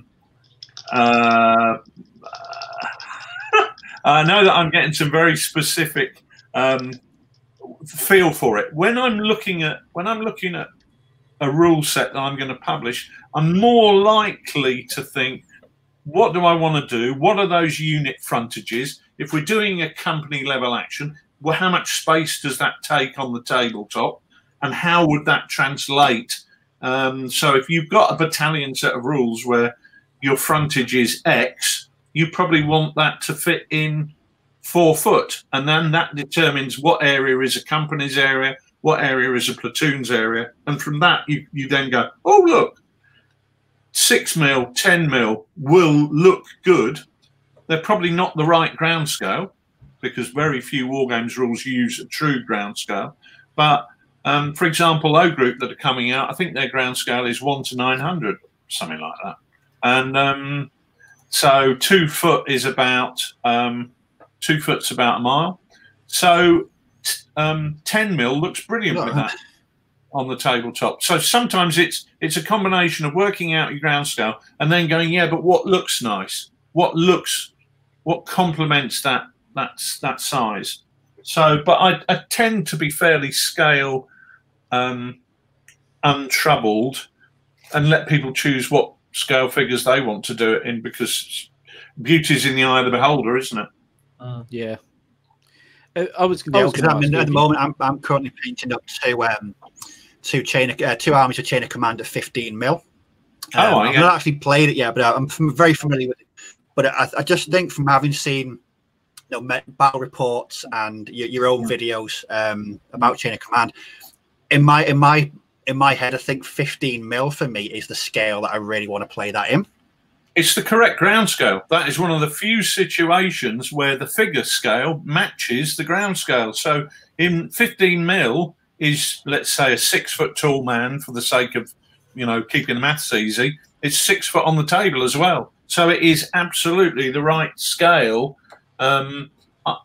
We tend to play it in 28mm because when we do things on things like Lard TV or on tabletop, you can see it better in 28mm. But 15mm is the correct ground scale. Yeah.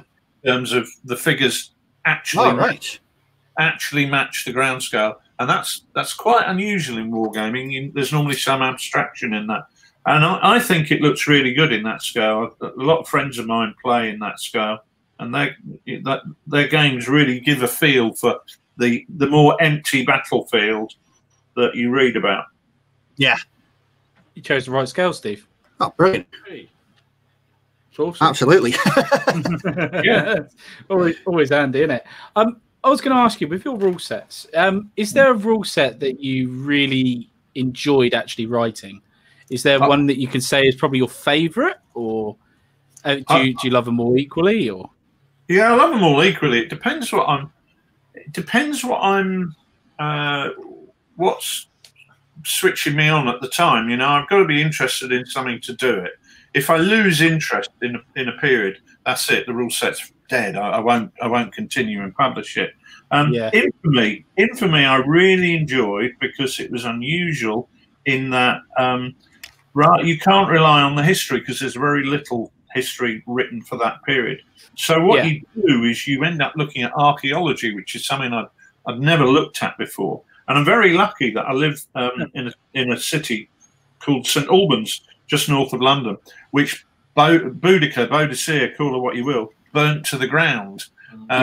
There's a lot of really good archaeology around here, including a whole Roman city that's just there in a park.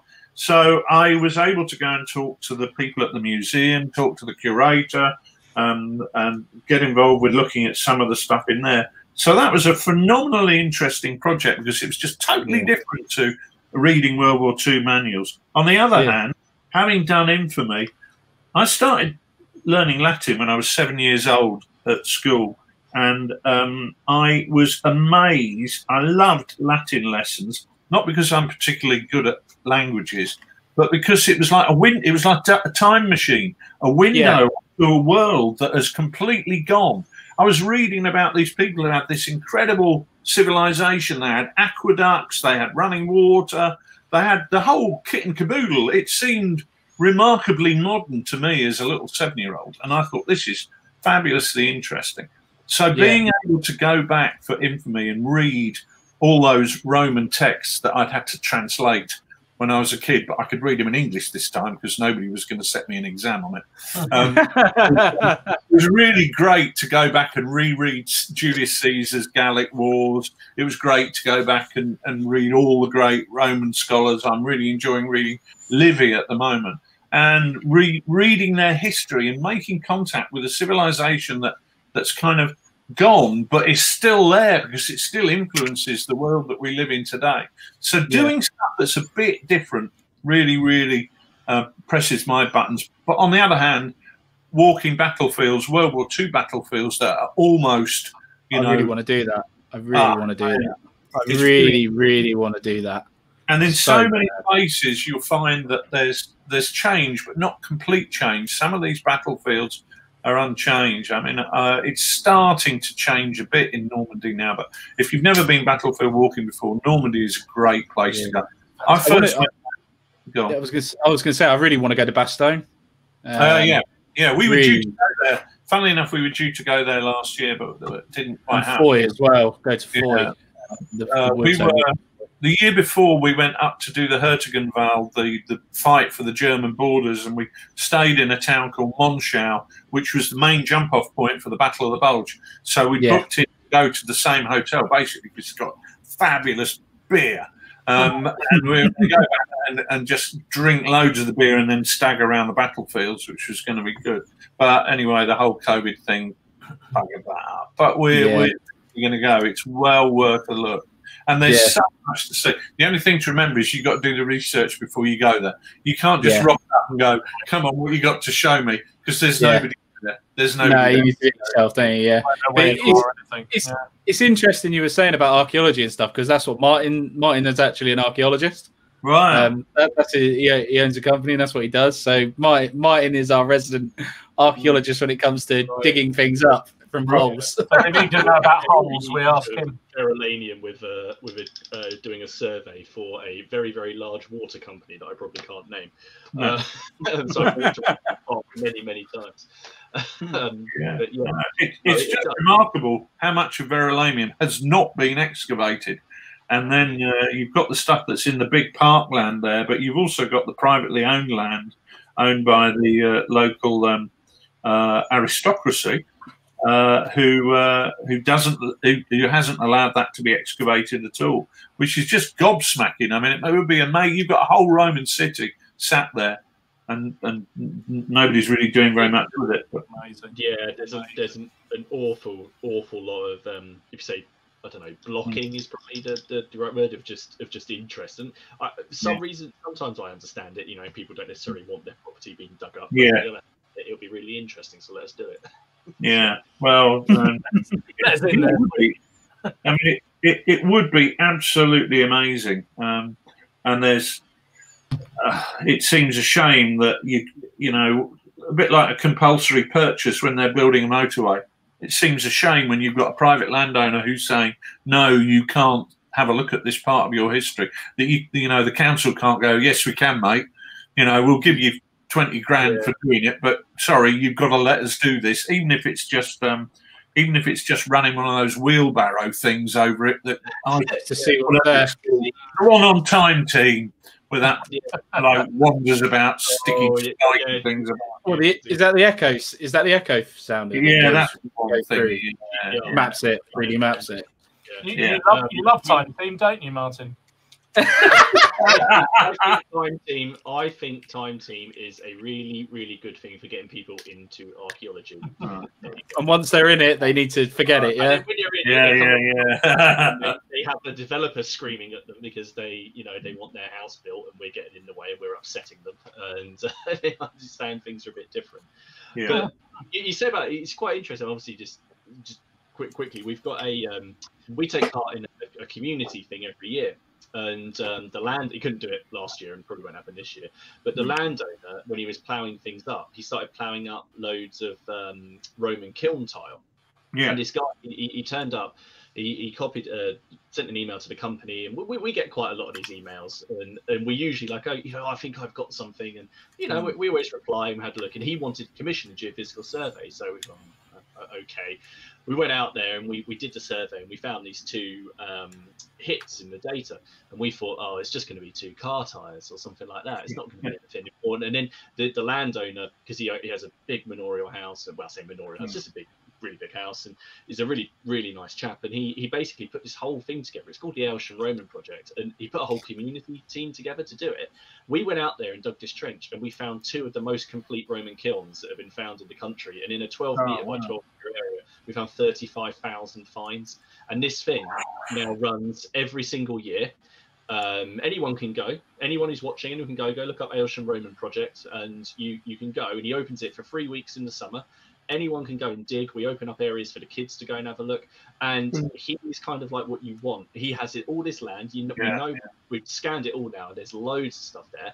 And he's opening that history up for everyone to come and have a look at it and share it, which is nice. But unfortunately, a lot of it is kind of like hidden. Which again, I suppose if they don't want us smelly archaeologists coming up and digging up their land and stuff. Makes it. And they ask us to be there. Yeah, no, it's very cool, that mine. Especially where you can just, everyone can go and anybody can go and do that. That's pretty smart.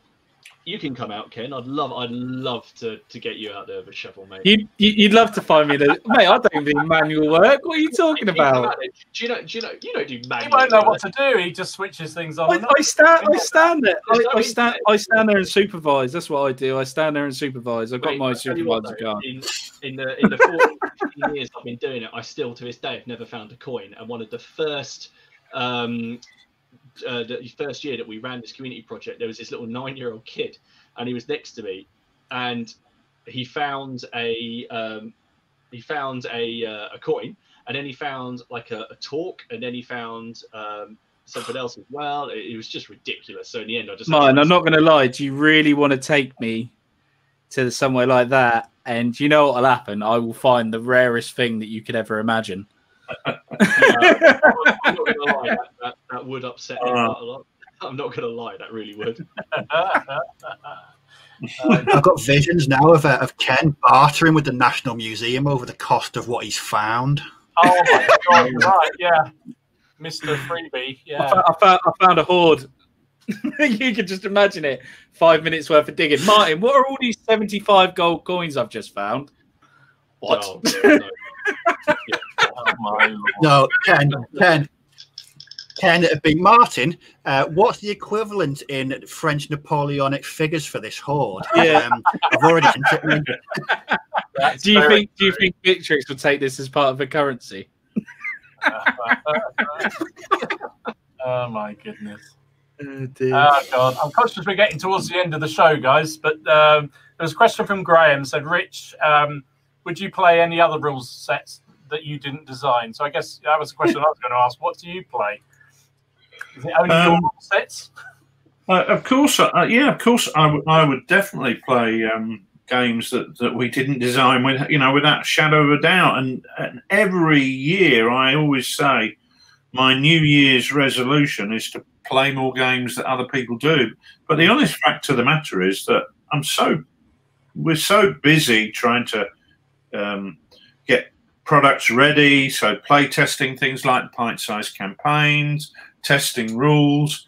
Going to Lardy Games days. I'm normally away from home every other week in terms of going around to different shows and events.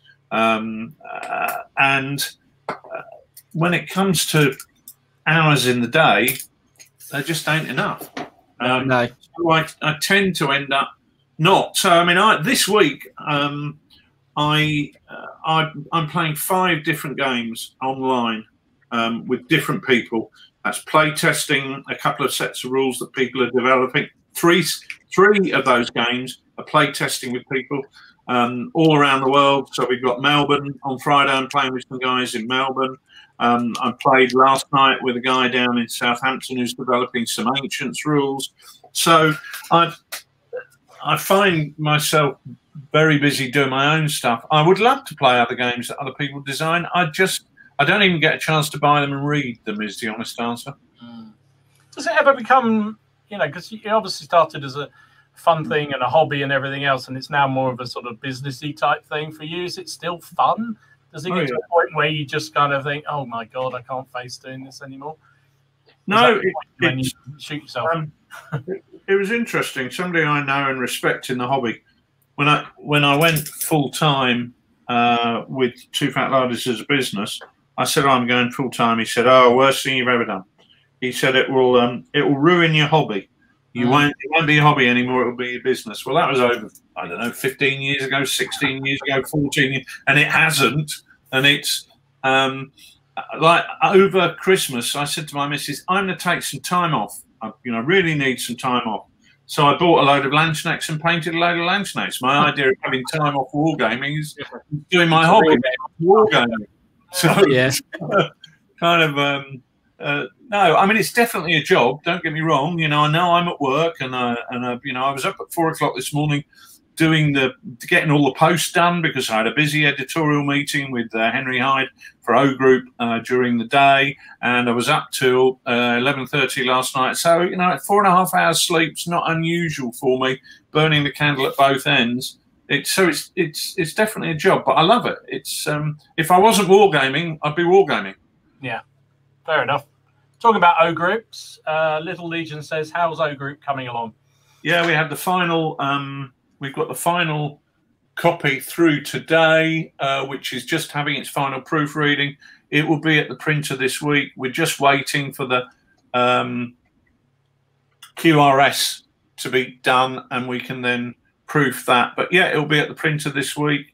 And once we get the proof back from the printer and okay that, we will be taking advanced orders. So it's about a month away. Wow. Excellent. Good news, Little Legions. It's on its way. And I had Peter saying, at some point, I'd like to see a good set of rules for the Polish-Soviet War. And a couple of people thought similarly. You know what? There's a lot of people who'd like that, but not enough to make it commercially viable, if I'm honest. Yeah. And we've got to keep a grip on reality.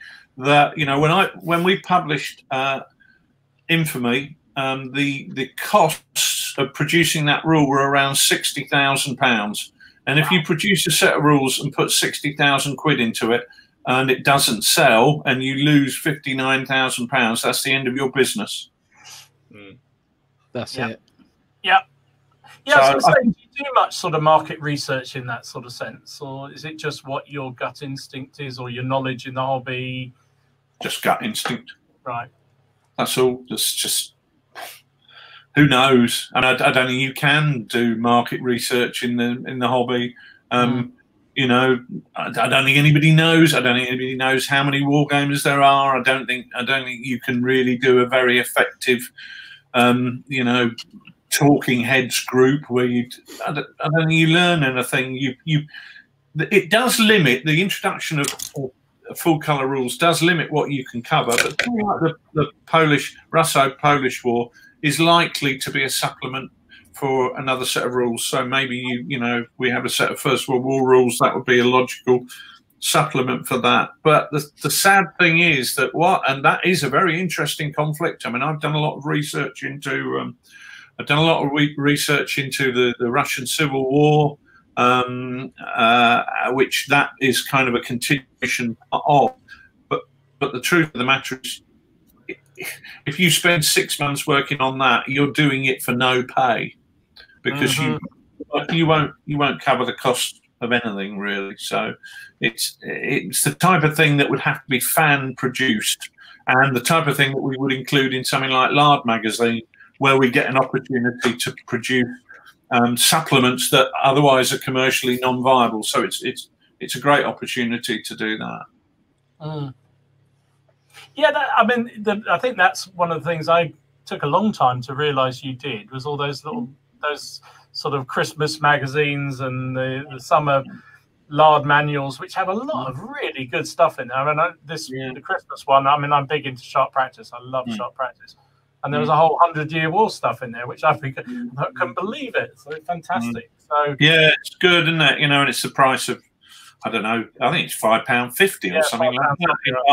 I'd pay that for a pint in St Albans where I live. I mean, I wouldn't choose to pay that for a pint, but you have to.